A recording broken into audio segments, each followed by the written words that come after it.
Thank you, President McCrory. I'd like to invite up Cheryl Hiblin and also Al Love, our Director of College, Career, and Technical Education, to deliver this report on LCAP Goal 1, Closing the Achievement Gap. As you know, we do monthly reports on our LCAP, and this one is as important and significant as all of them, as we update where we currently are and the public discourse on this.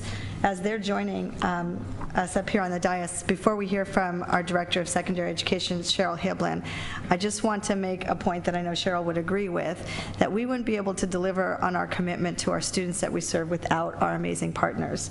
The incredible work that happens internally also happens in collaboration with amazing external partners who believe in this core mission of equity and delivering for each and every student. So I spoke earlier about our obligation to the communities that we serve, and we're fortunate to have some amazing corporate partners who take their obligations to the community very seriously. So for example, this morning, an important partnership that Cheryl and her team helped us with, I was at Mission Fed Junior Achievement Finance Center, and we announced our historic partnership, providing 7,000 of our 10th graders students with courses in financial literacy, an example of a powerful partnership. And then a few weeks ago, I was fortunate to join the mayor, again led through this office, at the new Raytheon Innovation Lab, where we announced our partnership with Raytheon, offering our STEM experiences to our middle school students. You can see Al Love smiling. It's an incredible opportunity for our students to learn about and participate in engineering and robotics experiments with some extremely dedicated Raytheon engineers who give of their time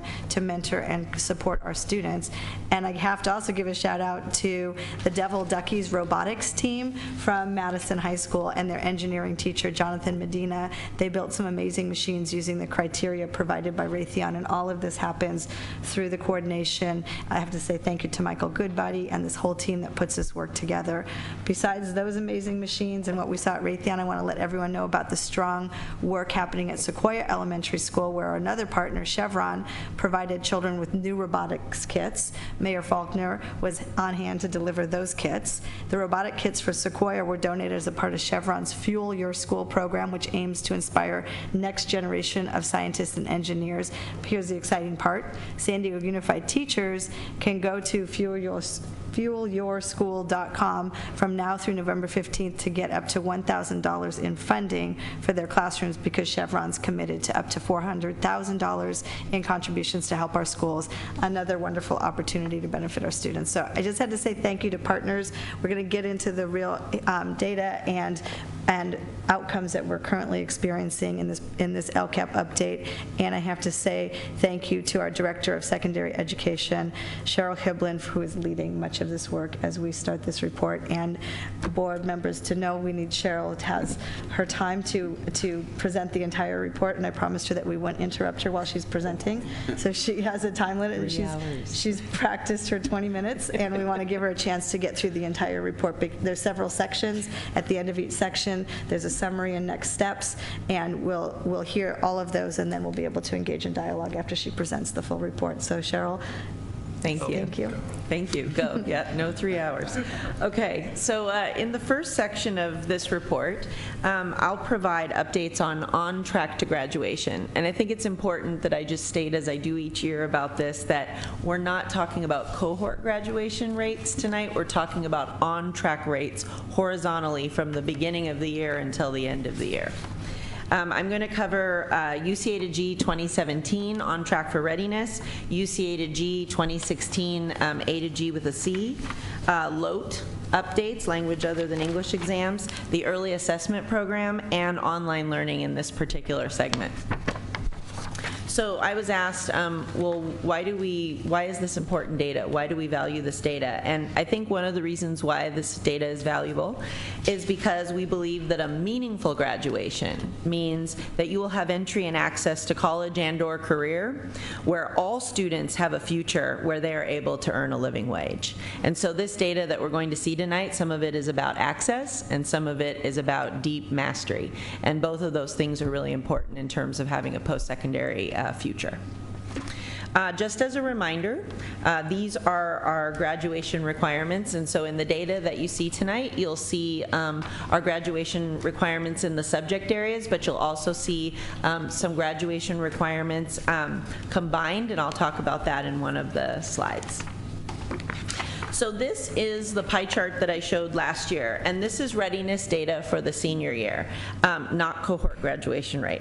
So in 2016, you can see that we were 75% on track, but remember during that year, in the 6%, that was 1 credit short, so that wasn't terribly off track, so we were sort of combining that data together and saying it was on track. You see a complete mirror this year, and so one of the things that you can't see in the second pie chart is what's happening inside of the orange segment. And because I promised to keep this under 20 minutes tonight, I will quickly say that the win inside of that chart is that that chart represents 2 credits off, 3 credits off, 4 credits off, and we are lowering the amount of high numbers of credits that are off inside of that segment of the chart. So kids that may have been 10 credits off, there are less of them.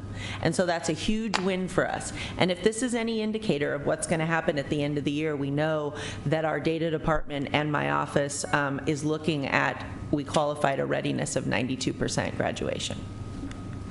So the rest of these charts are going to mirror the pie chart. In this particular chart, this is the readiness of the current seniors by subject area, and so you're not going to see much fluctuation here because it's going to match the original chart. Remember that students can be on and off track in different things, which is why these won't be flat. They'll be different because the numbers overall, kids are off by maybe 1 and then maybe 2, and so it's not equal across the board. The next slide shows the same readiness data by student group. And so again, you're not going to see much fluctuation here, although you do see a 4% jump in students with IEPs being more ready, and some of that may be due to access. But again, a leveling like the first chart.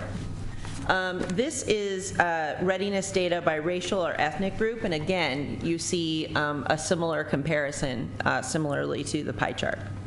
When you get to the readiness data, though, for our first 2 years, and some of this you can't really see the win here, but there's a tremendous win inside of this data. So in our DNF data, which I don't present until April, your readiness really is affected by your obtaining credits, right? And so we see in some of that data over time that kids fail the most courses in their 10th grade. So for our 10th graders to be leaving the 10th grade more ready, that's a real win for us in terms of obtaining of credits and readiness, and it sets us up to have a higher rate over time with those classes. So when you look at this particular slide, you're looking at the start of the junior year. These kids have done 2 years of coursework.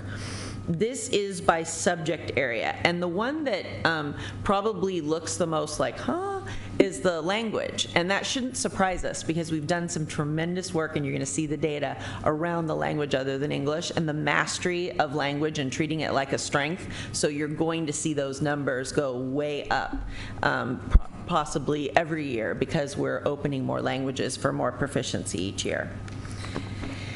In the next slide, I just skipped one. In the next slide, this is your the same readiness data by subgroup. And so this data shows, again, the first 2 years of high school completed and where students are. So the significant look in here is in our English learners and our special education students. The first year that we were at this, they doubled. In the English learners this year, they went up 8%, special ed went up 9%. Some of that, again, may be due to access, having more access to the core curriculum. But if we take the readiness data at the end of 10th grade and we continue to obtain more credits in the junior year, and a lot happens in the junior year that you also can't see in here. Kids come in the junior year who haven't been in our system before, who don't have credits, and that affects the change between junior and senior year. So, but this is showing that our kids are more ready when they enter the junior year. All right. UCA to G with a C. So this one is the actual criteria for entering the university system. So you've taken all the appropriate coursework and you've gotten grades that are higher than a C or higher. So interesting here is that we are growing. We have seen gains, some of the subgroups smaller than others, but when I went in and said, okay, well, how does this look against the county? How does this look against the state? The state's A to G rate across the board is 43.4%, and San Diego Unified is at 53. The county is at 47.5%, and San Diego Unified is at 53. Close by, around us, Sweetwater, 45.6%. So San Diego Unified, in comparison to other districts, this is good data for us, and it's growing. Although it's micro-growing, it's growing. All right, big win here is in our languages other than English, and this is part of graduation data because we're providing access so that students can be A to G ready through many alternative means, and one way that they do that is through demonstrating proficiency through the language other than English exam. The reason it says other is that there are 8 different ways that they can do this, and so sometimes a kid comes in from another country, they speak their language fluently, they've taken their coursework through another language, and there's qualifications for that. But this is enormous, and I don't know if Mike McVeigh is here with us tonight from the Office of Language Acquisition, but he is a one-man show, and it is absolutely amazing that we got 907 more kids qualified from last year for their languages, just simply by letting them show their mastery. And this next slide, this is just, again, I don't know how Michael does it in his office with one person, but we had 5 LOTE exams last year. We have 14 this year in all of these languages. And I'll tell you, thank you to the Crawford community, the PSRO, for really pressing us on making sure that the languages in that community, which are very diverse, were a priority. And so we made a priority, and we actually, at the SIFE meeting last month, had a bit of a celebration with cake, and Miriam was happy, and it was a huge win for all of us in the Crawford community. So we're really excited about this, and we're going to be able to give kids a lot more in their schedules, and if they want to continue taking their languages, that they can. This is the early assessment program data, and this is the readiness data for California State University, so it kind of acts like the AccuPlacer does for the community colleges. This is now embedded in the Smarter Balanced exam, so if you come up ready on this, you pass. You don't have to take the test to get into CSU in math and English. And so I just highlighted some big wins for us this year in certain schools. So these were significant jumps at Crawford, Henry, Kearney, Point Loma, International Studies, and then in math, which those seem to be harder jumps. There were some significant jumps in mathematics as well. So this data is certainly that meaningful graduation data that we want to keep our eyes on and make sure that that continues to grow. So the highlights from this section are really that it's likely that our readiness rates, we need to watch our Tier 1 readiness, that the more credits we obtain, the more credits that kids obtain in the lower years, the more readiness we're going to see coming into the year, and therefore possibly the higher graduation rates that we'll see on the tail end of that. We saw growth in A to G with a C in almost all subgroups, and then the LOTE data was a real win for the the Office of Language Acquisition. The other thing I wanted to bring up in this section was the online learning. Our students took almost 5,000 courses this year, passed 82% of them, and our seniors passed 91.5% of all the courses that they took. So we really have some wins there in our innovation labs, and one of the things that I wanted to highlight on building on our successes is with our online learning, we may want to consider and think about blended learning. So kids just directly taking courses on the machine in the lab may not be the only way. We might have to differentiate and make sure that we're monitoring inside the lab so we get 100% of the kids passing their online courses.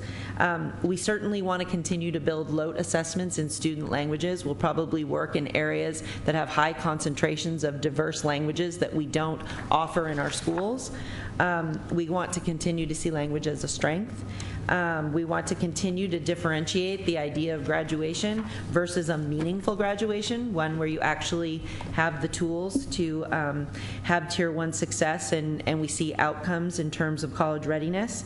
And we want to continue to collaborate with the sites on the development of these online learning centers as a larger innovation and reconnection effort. And we want to ensure online success, again, by thinking about a blended model in our high schools. One of the things I wanted to highlight was all of the things that we promised we would do last year in this area, and the fact that all but one of them, there's 2 of them still in progress, but we did work on master scheduling and Tier 1 success with the instructional cabinet and our principals. We put on the Grad Nation Summit as the beginning of our English Learner Master Plan development. We collaborate and are collaborating with special education, OLA, integrated student supports, teaching and learning. That's the hardest bullet up there because we all are trying to work together around similar goals. Strong and strength efforts in our 9th and in our 8th and 10th grade are rolling. It's been a little bumpy, but we're going to make sure that every kid knows that they have a genius, and we're thinking after unlocking the genius, the next level might be understanding the genius, and that might be the adult version of unlocking the genius. And we want to expand online learning. We want to make sure that people have the tools to do their job and be successful. One of the wins last year was the teacher at Patrick Henry completing the transcript check for us online, and we're working the kinks and the bugs out right now, but that's going to be a pretty amazing tool. And then finally, we really need pre-built data reports, and that's in progress. We're working with IT to make sure that we have those reports at our fingertips. Do you want me to move into advanced studies? Okay, all right. So the next Part 1 is over, now we're going to Part 2. Yeah, we're going to Part 2, we're moving. The next section is advanced studies, where I'm going to talk a little bit about weighted coursework, SAT, PSAT, advanced placement, IB, community college, and Al is going to highlight the amazing work in CCTE. So the first slide just shows weighted courses, kids taking weighted courses. And when you go into the appendix and you start to look at the courses, what I thought was really interesting is this data is the result before our equal opportunity schools work will take hold. So these weighted course enrollments actually started in September before we started our equal opportunity work. And so some schools were already working on putting kids in more weighted courses, and a couple of schools you might want to look at. I thought the San Diego High business data was very interesting, and I think it speaks tremendously to Carmen's commitment to access, because if you see the difference between last year and this year in terms of access at that school, it was pretty amazing. Lincoln also showed some pretty high gains in access, and Claremont, so those were some highlights in that area. In terms of the SAT, PSAT, this is a hard one to read. The first tiny little green thing is the 8th, 9th grade data. But if you look at the other data, the light purple is the 11th grade PSAT, the dark blue is the 10th grade PSAT, the light blue is AP, and the small purple is SAT subject area tests, and then the red is the SAT. So you can see across the board in most of these areas we've been pretty consistent, small growth for us this year in the AP enrollment and PSAT 10th. But this data we could flesh this out for a long time, and I know you probably don't want me to do that. So moving to AP participation, and I'd just like to say for the AP data we have to be careful how we see this, because not every school uses AP as a strategy. So some schools use IB as a strategy, some schools use community college coursework as a strategy, and some schools use AP and some use blended. So when some schools don't look like they're growing, it's not because they're not putting more AP, it's because they might be using a different strategy. So I just wanted to say that before we look at this, as you look at in the appendix some of the site slides. So we're not seeing from this last year huge numbers of AP participation, but again, this is not reflective of our equal opportunity work, where we spent a year with equal opportunity schools looking at and engaging more kids to be involved in AP, and I think we'll see much larger gains next year from that work. This data is students taking at least one AP course, and this is going to mirror the first slide that I just showed you, where similar growth from the prior year. The next slide is students taking at least one AP exam, and I just want to say here, you can't really compare the AP enrollment and the taking of an exam because we don't require students to take the exam to get weighted credit. So students can take the course and still get the weighted credit because we don't require the exam. So this data might not mirror that if kids have that choice. In this third slide, this is the passing of the AP tests, and I think this slide is actually study-worthy because I think we have to look at this particular slide through the lens of courses. We need to look at which courses are our students doing really well in and maximize that, and start to look at the courses that our students are really struggling in and ask ourselves, what are we going to do about this? Are we going to do something to do more to dive into a calculus class where maybe the pass rate isn't as high, and do something to expand more of our Spanish language classes where the pass rate is really high? But I think we have to look at this because while you see a decrease here, this says something about their readiness to take the exam.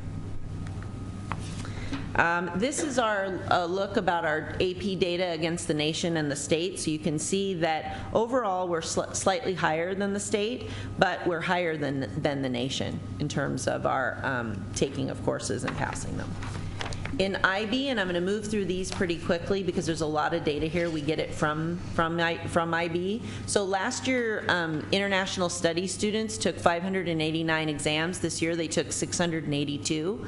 Last year, mission-based students took 370 exams. This year, they took 387. And what I understand from the data coming up, they passed 56 more exams at Mission Bay than they did in the prior year. So that's really wonderful because we know those exams are not just scored by one person. They're scored in the International Baccalaureate Association. This next slide tells you a little bit about the diplomas, and when I reached out about the diploma decrease this year, they talked a lot about the fact that they're building strength and readiness in their programs, and so they were, kids are taking more exams, kids are passing more exams, but the commitment to the full diploma is a culture that they're still building, and so that's something that they've put in their plans as a priority for next year. Of the exams that Mission Bay and San Diego International Studies students are taking, about 56% of them are passing. This is a breakdown by grade level, but more of the same information. This is the percent of Mission Bay grade 11 and 12 students who are actually enrolled in coursework. So this is by subgroup, and it shows Mission Bay overall, more students are enrolled in at least one year-long IB course. And then this is San Diego International Studies, grade 11 and 12, students enrolled in at least one year-long course. And what's interesting about the two schools is International Studies tends to have students taking like 6 exams at a time. So there's a lot of exams actually being taken by individual students, and Mission Bay has more students registering for the exam. So it's interesting what's happening inside of each of the schools. In terms of our community college articulation, it's really exciting. We have 87 college classes that students are taking right now, and this doesn't include the CCTE courses that are articulated that he's going to talk about. But we have 2,700 plus students enrolled in college coursework right now, which is 1,000 more than we had last year. And of those units, those are like 8,577 units that these kids have the potential to earn that they've done through us, and that's quite a cost savings for them. One of the really exciting things that we have partnered with the community college is what we're calling Legacy. And if students take these 2 course sequences, English 47A and 101, and Math 96 and 119, they clear their AccuPlacer in a community college. They're never remediated in community college. And English 101 clears senior English. Math 119 clears all math in a 4-year program if you are not a STEM major. So that is a huge win for these students. In the college, career, and technical education realm, I'm going to hand it over. Yeah. Oh. You're up. Perfect. Well, and the data is not it's not as exhausting in CTE. So in that, when we look at the 13 out of the 15 state industries pathways, we teach 13 of them, ag not being one, and fashion and interior design. And the reason for that is that we want to make sure that we're teaching in sectors that are employable. So those are not employable sectors in the mid-city of San Diego when you look at our boundaries from our far north school scripts down to our far south schools, SEPA. So those pathways have not gained any traction, even though we did offer fashion and interior design, it just didn't gain any traction. The exciting news is that of the 13 sectors that we are offering, we have 73 UC A to G courses that are approved. So what that means for us in CTE is that we don't have a battle in the counseling office. It's easy for us to convince parents and students that they are both college and career ready by taking our pathway courses, and that's a clear and concise message when you have UC approved courses.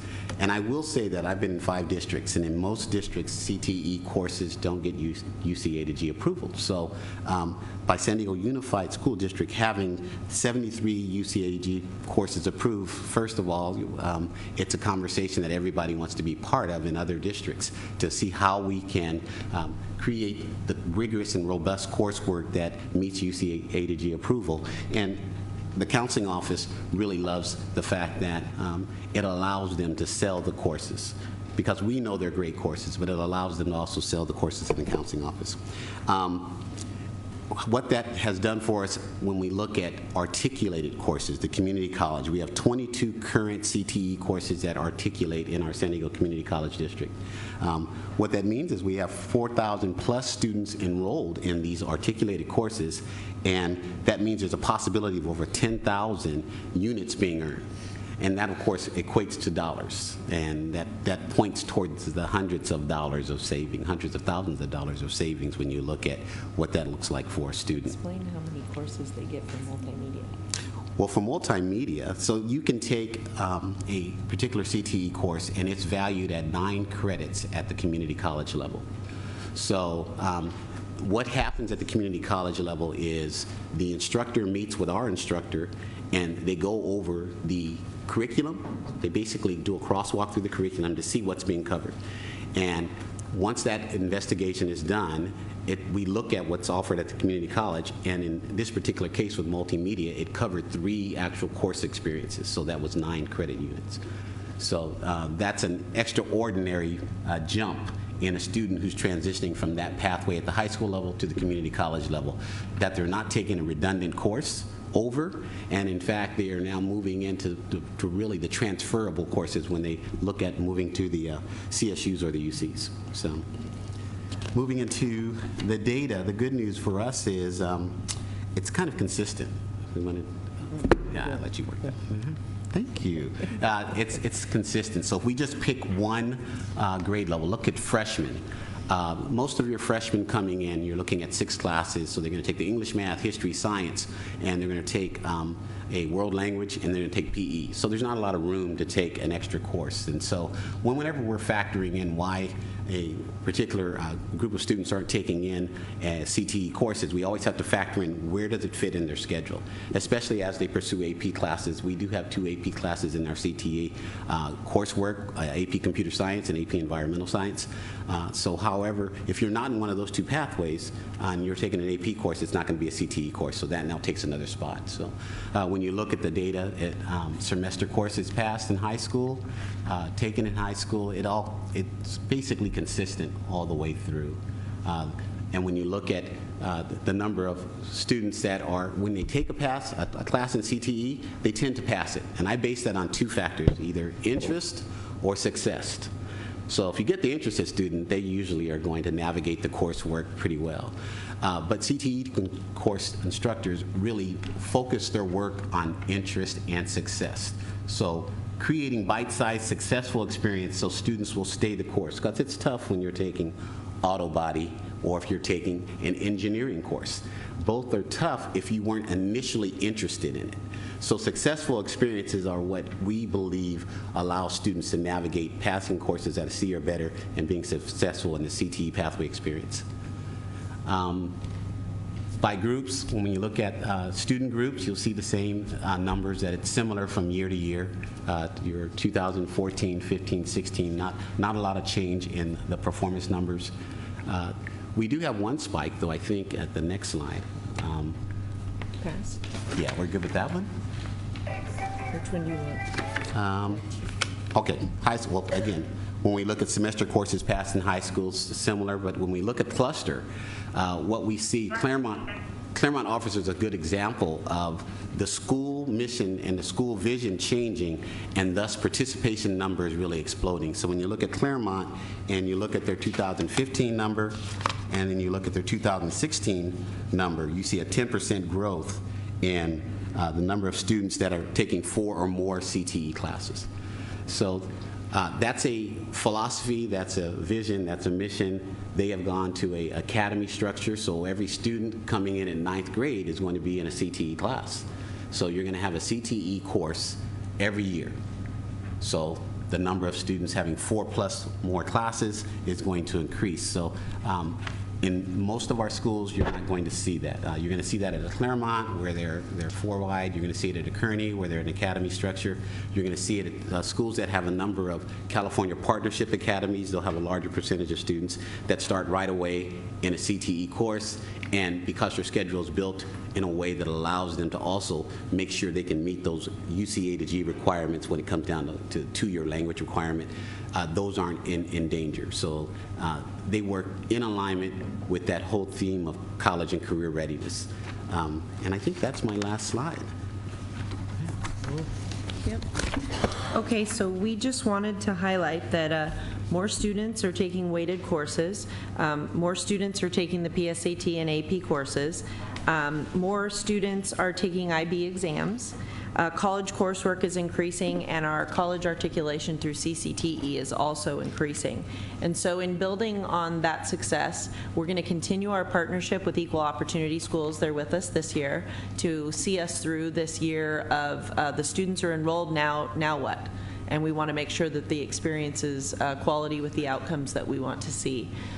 We're still aligning master schedule work for equity, access, and opportunity. We're working with our IB programs to talk to them about ways in which we can increase the IB diplomas, and we want to ensure that the numbers of students who obtain AP and IB examinations increases as well. One thing I wanted to share to close us out today is there was an interesting article in EdSource that talked about California's proposed college and career readiness indicators. And one of the things that I thought was really interesting about the article, and actually very exciting, so part of our badging process that we're doing with University of California, where we're going to be sending badges out to kids, to a badge is going to pop up in their email, and they can throw it up on LinkedIn, and when you click on the badge, it shows what they've earned. We're going to mirror the badges against how the schools are potentially going to be measured, so that we can increase the awareness of that type of success. So these are some of the these are some of the ways that we needed to prepare students for post-secondary opportunities. So they talked about advanced placement scores at the 3 level and at the IB level, because those are the ones that bear college weight. The number of students concurrently enrolled in community college courses. Successful completion of a career education pathway, so a pathway in CCTE. Finishing the capstone and getting C's in the pathway. Completion of courses required for UC and CSU, which is our graduation requirement, and we need to do it with a C as well. Scoring ready on math and ELA portions of Smarter Balance, and earning an IB diploma. These are the areas that they're thinking about giving schools points to get their new API up. So we're really excited to align that with our badging efforts. And I'll put that I know that's the last slide, so I'm only jumping in now because you're ending there. I want to put that in context because, as you know, the state of California is redefining the metrics that we're using to evaluate how schools are doing in the new accountability system, and the rubrics are coming online in January, and there's 7 metrics that the state will be looking at: chronic absenteeism, suspension rates, which is related to school climate, EL proficiency, graduation rate, college and career readiness indicator, ELA, and math. And what Cheryl was just talking about is the state is still still discussing and deciding how they're going to see how districts are doing on that one, number 5, college and career readiness. And what she just highlighted for us is in an article she's read, and what we're seeing is how are they going to determine if a district's doing well in college and career readiness? What's the indicator? And these are some examples of what they might use to decide where we are, and we're doing really well on those. Before the state even decided that's how they're going to measure that indicator, we're already measuring it. We've already put these indicators in our LCAP. This is our LCAP report. The metrics that you see presented today, we already committed to in our LCAP. That's why we're reporting on it. And I also just wanted to announce that after this presentation tonight, our webpage is going to contain a survey for our stakeholders to provide input on this report. Ron Rohde will have more details, but it's a feedback feature. It's another way that we're providing opportunities for feedback. So after the board presentation, stakeholders can have a direct opportunity to let us know what they think about this topic. The survey is available in English, Spanish, Vietnamese, and Somali at this point, but we wanted to say this is continuous conversation around feedback and dialogue. And I think what Cheryl pointed out is as the state is figuring out what the new state accountability system is, we here locally, the whole part of the local control accountability plan is to locally hold ourselves accountable to the equity enhancing metrics that we think are important for meaningful graduation, and we're on the right path according to what we're hearing from the state. So thank you for a very comprehensive report and update, both of you. And I know you can't go away yet because you'll probably get questions. Thank you. We have one speaker, and then we'll go to board comments and questions. Francine Maxwell, you have 3 minutes.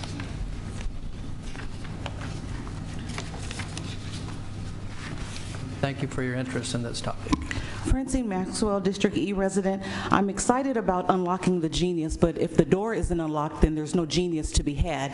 Hector, Juan, and Jose at Morris High School said over a month their teacher is not there when the bell rings, so their teacher is habitually late. Due to the fact that the administrators don't walk around the classrooms to know that, then these people are being counted and being paid for like they're at work on time. I have a problem with the fact that Hector and Jose said that they have begun to Google some of their teachers' names, and many of them have expired credentials. I'm in awe of that, because we know that students are brilliant and they know how to go online and they know how to Google their teacher's name. And if many of the credentials are expired, I think that the school district would have caught that. I also have a problem with the fact that I stood outside today and I watched Hector not be able to turn the door, and I asked another staff member, and they said, oh, that's indicative of the culture here and the climate. So I would like for us to consider, as we keep promoting a quality school in every neighborhood, that we really roll our sleeves up and we get to some of the systemic things that have been swept under the carpet at Morris High School. I'm very concerned with the fact that we know that there will be new leadership, and this district has shown that they like to promote elementary people to high school. Went to the Innovation Center, beautiful, beautiful building. But if you don't have the correct staff, you don't have the correct climate, then you are not going to untap the genius of our children. The African American children at Morris are being placed in AP classes. You want us to clap for that, but within 3 weeks, they're being put out of AP classes, or a lot of them, African American children, are being told, oh, don't bother applying for AP because you won't be able to do it. So I think that we need a PD that reminds all staff, from the custodian to the nurse, because they are all important in that child's development, that child's success at Morris High School, to let them know and hear the mantra. Just like those kids have their 7 points, the high schools at Morris, the students need a mantra that they are all brilliant and they're all given a chance. When Hector came to, he lives in a community where his mother and father they don't feel comfortable going to campus because of their status. That's just something that they choose not to do, to partake in parent involvement because of their statuses, and hopefully they'll get more comfortable as the year goes on so that they can be their child's advocate. But when we're in the neighborhood and we're all just sitting there talking, I said, oh, I don't mind. I will bring up what the kids have come home and said, and I just want you to keep in mind that not every parent can go to campus, because although we're trying to make them more welcome, some of them have their own internal issues that we have to work on to make them want to come to campus. Francine, I'll open now for board questions, comments.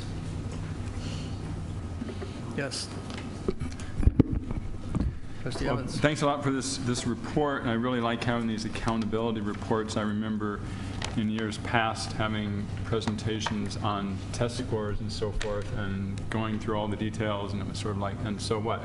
I said, well, we'll do it again next year, and we'll do it again next year. But you're really measuring what's happening in real time. One thing I think that might be helpful sometimes would be to have a couple of examples or case studies of real students, because I know once we looked at the dashboard of a student and talked about, you know, who were the adults that she trusted on campus and what were her goals and so forth. And so if we could get somehow a flavor of a student that otherwise probably would not be participating in these advanced courses and now is, and how it's going and how it happened that they got there and how they're feeling about it, I think that would help bring it alive a lot. And we certainly have seen, before this, we've seen the results, on the on-track graduation, but certainly on the graduation rates last year. And I just wanted to correct one misperception about that, because I've heard a lot about, well, you increased the graduation rate because you diluted the requirements. It's out there, even though it's completely untrue. And one of the arguments was that you lowered the requirement of a C to a D, when in fact a D has always been the basis of getting high school credit or not getting a high school credit. And I was even surprised because in another affluent district nearby, I found out that they certainly accepted Ds also for credit. They did not even have a 2.0 graduation requirement like San Diego Unified has. They could have Ds in every course and still graduate. But I think it's just like a lot in the story of Jaime Escalante and so forth. When students are performing so well, people start looking at, well, these kids really couldn't have done that well. What happened? What went wrong? And I hope that eventually we could move on this issue of the Ds and Fs, really moving away from Ds and Fs and really going for mastery. So the person isn't at a passing level in this course, rather than, okay, you flunked, take it over. What can we do to keep them working on that course until they're at that level? Because the DNF system is a classification system rather than a mastery system. We want them to graduate prepared. We don't want them to just graduate with a grade point average. And another statistic I think we could work on is, it's kind of divided up here, because you pointed out that the AP statistic doesn't show the whole story because people are taking college courses and so forth. And I remember, I think it was in U.S. News and World Report when they talked about the 100 best high schools in the country. They did on one measure, which was how many students were taking AP courses. And I thought, well, what does that say about all the other students in the high school in terms of how good of a high school it is, just taking that one statistic? But what we can do now is we can take a statistic of IB plus AP plus college courses, including CCTE college courses, and we're going to have a much higher statistic showing how the students are prepared. And just one question, you talked about, the difficulty sometimes of fitting, these extra courses into the schedule. How many of the high schools are on a 4x4 schedule now? Half of them. Half. Mm-hmm. And this year, how many are just starting this year? Is that? Lincoln started this year. I think Lincoln was Hoover's been doing it for a year. Uh-huh. Kearney, San Diego High, and Crawford have been doing it for many years. Mission Bay High has been doing it for several years. Mm-hmm. And Claremont, just started. Not this year, but the year before. Mm-hmm. So do you see a likelihood of that continuing to the other high schools? I think it depends. Okay. I think the 4x4 is philosophical, and I think that you have to have tremendous buy-in to implement anything well. And so I think what you're seeing at Claremont, and you can see it in their A to G data. I didn't pull out their readiness data, but their readiness data is going up. Like, you can see some things happening, and it's not just the 4x4. It's a lot of different changes that they've made. There's buy-in, and so you're seeing the use of the model producing an outcome. If you move to the model and there isn't a use of the model that changes things, it's just a structure. Yeah. Right. mandate. But Claremont already had the block schedule for a while. And so near Mission Bay also, so when you're thinking of that block model, then the 4x4 is a natural for you versus 6 periods every day, the same classes all year long. But Claremont and Mission Bay High School already had that mindset of doing something different, so I would expect them to succeed with that.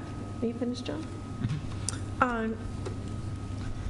One of the things I'd like for you to talk about, well, first of all, the superintendent. Are you okay, Mike, with me talking? Sure. You're next, Sharon. You're on. Too late to stop. Take the That's a mic. great segue. The opportunities that you mentioned, that Raytheon, Qualcomm, and so forth, is that centrally located in a document that you could go to for any and every school in the district to say, well, we know we have this program at this site, this program, this partnership?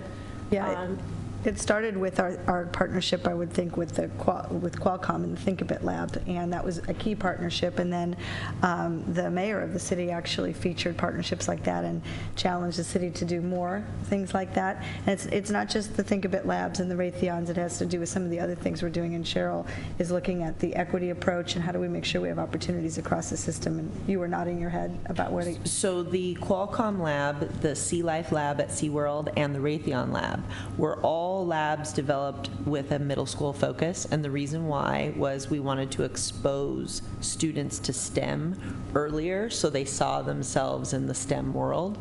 So those 3 labs, every high school principal was sent a link to sign up and through a Google Doc to sign their schools up to go.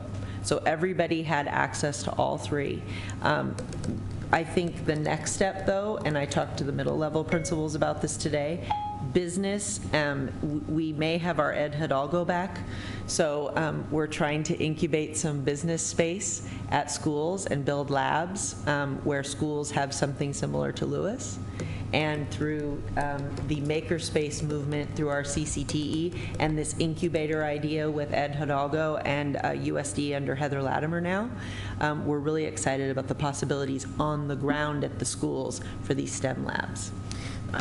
I think my question is larger than that. I think what I'm asking is, with all of the schools that we have in the system, not just for STEM, but the arts, like we have, I heard a couple of weeks ago, whenever it was, the Old Globe saying that they're partnering with us. Whatever it is that some outside organization is working with us to support the schools, if you could go to a single document and say, okay, I can look here and I see that Horton has this program with this school. By the way, the Elementary Science Institute is doing some things with the elementary schools that feed into Lincoln.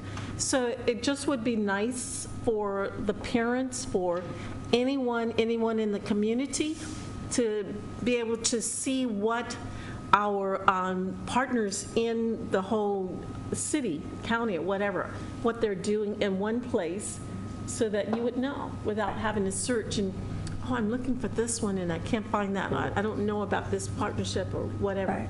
And I can see why you directed that question at me, because it's not, all the partnerships are not all out of the secondary offers. Many of them are, and through CCTE, but then there's some that are at the elementary level, so you're looking more globally that where are we partnering, and arts, that would include Russ's department, the slide that Cheryl, the bullet point that Cheryl was laughing about, where we coordinate with all of the different departments, the Office of Language Acquisition, and each department being able to sponsor different kinds of partnerships.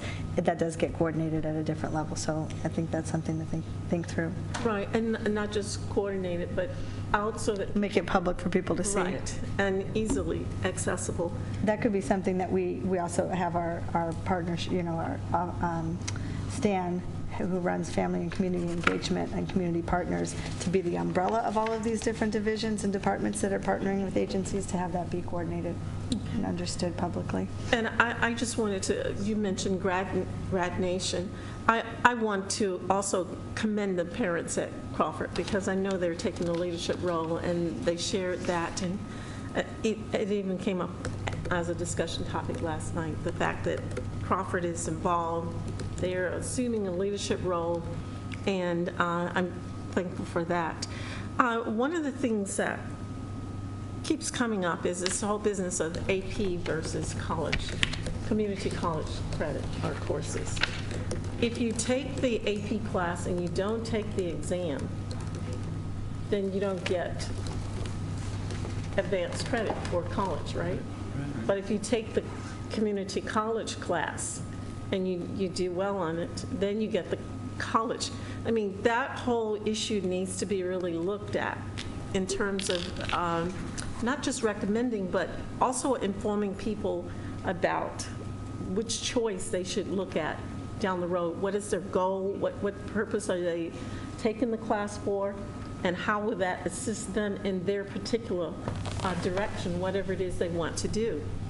And tied around that whole issue of the community college piece is the issue specifically of Lincoln. And they're concerned that we're not offering the community college classes that we offered last year versus what we are really doing. So historically, Lincoln has offered a course called PERG 120, which is a personal growth class where you learn about college. It's not necessarily a course that applies to any one major, and it's a course that students do very well in. They also have offered psychology and sociology. Those courses, historically over time, have not filled. They've been 7 in one, 6 in another. And so they've served a certain number of students, and the coursework was not necessarily the dual credit coursework that other schools have. So when we took a look at the middle college program this particular summer, what we wanted was there to be an opportunity for there to be a pathway. Like, I entered the middle college in 9th grade, and I have a set of courses that I take that also count as credits in my day. And the setup at the point when we came in, that didn't necessarily exist. And so we wanted, through the Legacy program and through talking with the Lincoln staff, and we met with counselors, administrators, several people, we looked at the course requests, and there were very low course requests in some of the electives, but there were very high course requests in some of the courses through Legacy. And so we worked with the staff and offered Legacy. And I think, I just want to say this, I think there's a misunderstanding about the word remediation in this effort. Math 96 is a course that is transferable into your major. It is a lower than 100 course that is considered in the community college system remedial. But what it does for us, and not just at Lincoln, at many sites across the city, schools have opted into this, because Math 96 is the equivalent of intermediate algebra. Intermediate algebra, if you pass that course, you are never remediated in mathematics in the community college. And several of our kids that go into the community college face some type of remediation. And so the community college built this partnership with us. So you take Math 96, and then you have access to Math 119. And what I'd like to say for the record is, there's never been a middle college math class offered at Lincoln. This is hardcore math preparation that will wipe out any math course that child needs to take in four-year college unless they decide to go into engineering or a STEM major. If someone had offered this to me at Redwood High School in Marin County, I would have jumped all over that. I was going to be an English teacher. So I think that for people to say that this is lesser than, no, this is the meat. This is it. This is the access that we need to give kids. We need to give them the transferable credits that they can go and they can take care of part of their college. Sure, they can do that with psychology and sociology and Chicano studies. We want them to have all of that, but we don't want them to not have math and English. They need access to math and English. But wouldn't one definition of meaningful graduation be able to enter college without remediation? Absolutely. Which is a big change. Absolutely. And there's also this conversation about, well, is this offered north of 8 or south of 8? The legacy program is offered anywhere that the schools want it, and schools use this program in multiple fashions. For 40 years in this district, the only students who were taking community college courses on our campus were the kids going to four-year college. Right. The only kids who had any access took Math 150, they took poli-sci, and only kids that already were going to go to college were given any access. The community college came in and said, whoa, we want to prepare the kids that are coming to us. Why can't we have more kids take these courses? But the bottom line for the community college was, we're not going to offer you more courses unless we can end remediation. And that was a partnership that felt great. It felt like a partnership we wanted to be in for kids. Well, I just want to say one thing on that 96, because that's intermediate algebra. And in the past, students would have taken the intermediate algebra as a high school student without getting college credit for it. Right. So now what they're doing is they're taking the class that they would take anyway in a high school, Yes. which is intermediate algebra, but they're taking it jointly with a community college and with a high school and getting credit for both of them. Am I right? Yes, they're getting credit for both. Thank you. They'll never be remediated in math, and they're earning the class that they will wipe out mathematics for non-STEM majors. It is a huge win. I was wondering, before we have our other two more members chime in, if our students might want to have a word to say about college courses or the career pathway, or give you a chance to think about it while we move on. Well, and because I was wanting to ask the same thing, and it's interesting because Sabrina and Victoria are, from very different schools in our district. Sabrina's from a comprehensive high school, but that's been one of our most innovative, schools in the district for a number of years. And of course, Victoria's from the Met. And I was thinking, as Cheryl was speaking about, sort of her high school experience, I think probably all of us up here were relating to that, because I think the high school experience that we had could probably be summed up as, if you were on track to go to college, then high school was about preparing you to be admitted to college. Not necessarily even to succeed in college, but to be admitted to college. And if you weren't on track to go to college, high school was about going through the motions so you could get a diploma that didn't necessarily mean a lot. And that was our high school experience. And I'm not going to speak for the other adults on this panel, but I think that was a pretty common experience. And I think what Cheryl and Al and Cindy have been trying to drive is a pretty dramatic transformation of what high school is supposed to be. And I think there's two key aspects to what we're trying to do. One is the notion that we're going to challenge every student because it's not good enough to have to walk across a stage and get a piece of paper and go out into a world that's complicated and complex and calls for a high level of rigor, regardless of whether you're going straight to work or you're going to college or you're going to be doing both. So one is we're going to challenge everybody, which is very different from the high school experience that we grew up with. But the second aspect is we're actually going to engage everybody, and we're going to try to make this stuff relevant. We're going to try to make it, and in fact connect you while you're in high school to a sense of what the world looks like, when you grow up. So I'd just be interested from the Mira Mesa perspective and the Met. What's the high school experience that you guys are going through now, and how would it maybe contrast with what we've talked about? Yeah. Actually, I am taking a college course right now, and I'm in the Math 116, 119, and I believe that it's really preparing me for what college will be like, and it prepares me more, and I get to see how it is to have a college professor, and the different contrasts between high school and college. And then I guess for me, being at the Met, since we are on Mesa College campus, you go to the school with the idea to take college classes. You know, it sounds amazing. You're in college atmosphere, you're around college kids, you get credit, and the school pays for the classes and the books. It just sounds amazing, and those start sophomore year. So as a senior, I'm on my 3rd college class, just because I wanted to make sure my high school classes came first. But I'll take 2 next semester. You take personal growth 120 as a required class, because if you can't pass personal growth, you shouldn't be taking college classes.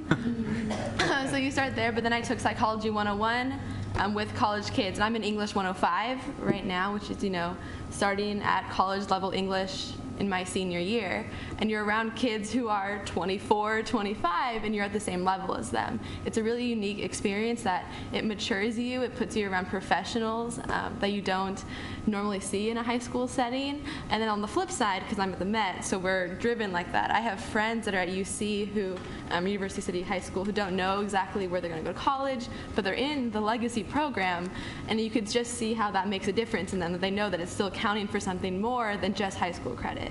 It's not just to get through the class, but it's if I want to go to college, for the plan in the future, that they're set up ready to do that. So it definitely makes a difference. Well, Richard was talking about a basic tracking system that we had before, and I don't know if you have any perspective, like at Mira Mesa High, on the kids who are not taking the most advanced courses and are not necessarily going to college. I mean, do you have any do you feel like there's a separation, or is it mixed together in terms of the students? Do you know? And I'm not sure if you know what I'm talking about, because maybe it's a different environment. I think it's some people aren't aware, but I actually talked to some students saying like, oh yeah, I'm actually in this math class that a college professor comes and like, whoa, that's so cool. I was like, I want to do that. Yeah. And then I was like telling them that it's weighted and it's challenging, but it really prepares you. So instead of going from like high school, then like breaking and then going to college, it's like a gradual ease. So how did you know about that class and they didn't? I had friends in last year that took it, and they said that it helped them, and then so I was inspired to take it as well. Okay. So there's not a systematic counseling upload to tell people about what's going on because you happen to know something. Oh no, our counselors, they tell us about it during orientation day, or when we pick our classes. They last year they were saying that this was new, and that we should try it out. And then, it was on our course. Yeah. Okay. Mira Mesa's is relatively brand new. Yeah. They started with the middle college approach, and they have professors at their site now, so theirs is relatively new. All right. Other comments? Questions? Okay. It's terrific to hear the student voices. Participate in the conversation. Thank you so much. Tremendous work. Thank you so much. Well done. We're excited about it. The early tracking and identifying students where they are, and it's not that the students are getting any smarter. It really is our system is getting smarter. We're learning organization, and schools should know what we can do best. I don't think we're any longer pointing to the students saying this is what you need to do in order to graduate. We're basically saying this is what we need to do as a system to make it possible for you to graduate. Well, and I'll leave you with this. So we have 2 Doogie Housers in 7th grade right now, like straight Doogie Housers, like they need to go to college. And so what's really exciting is being able to just look at a kid and having the system adjust to them instead of the kid having to adjust to the system. Yeah. So we're problem solving, like, how could the kid start college and then take the CHISPE, the high school proficiency exam, because they have to be 16? These kids aren't 16. So we're trying to figure it out, but it's fun because it's about meeting the student at their point of need instead of forcing them into our pathway. Yeah. So it's a very exciting time to be creating in the high school and in the secondary. Bravo. Very cool. Thank you very much. Thank you. Cheryl and Al. Thank you. So, I'd like to move item E2. okay. Second. And